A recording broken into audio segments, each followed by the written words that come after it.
The issue is partly that scientists have been trained through fear, but also through our training in itself, to not speak out, because there's a sort of unspoken contract, if you like, between scientists and the government, scientists and the media, scientists and the public, which is that we as scientists report impartially, unemotionally, and very gently and fact-based on our findings.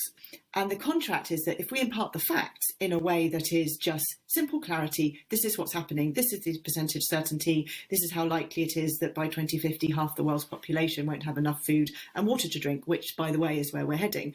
That if we simply say that in very unemotive and very sensible terms, that we will be listened to, that the government will act according to that threat level, that the media will report on that according to that threat level.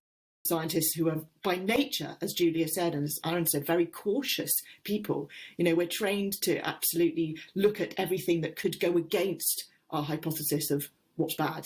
And we've really got to a point where it really is terrifying and catastrophic. We really are looking towards civil unrest, societal collapse, if we don't change course now. And we're not changing course. The governments have not been taking the action they say they've been taking.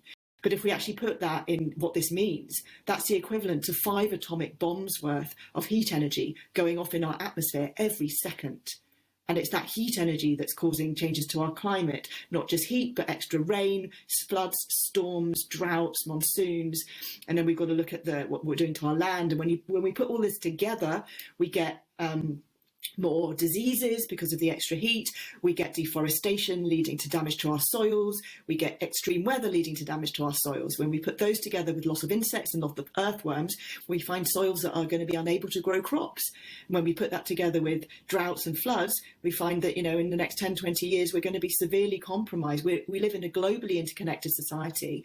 If we see damage to crops in other parts of the globe, it's going to have a knock-on effect. If we have not enough to feed ourselves, we're going to have food riots. That's going to lead to civil unrest, wars, and that is going to have a knock-on effect on the very fabric of society.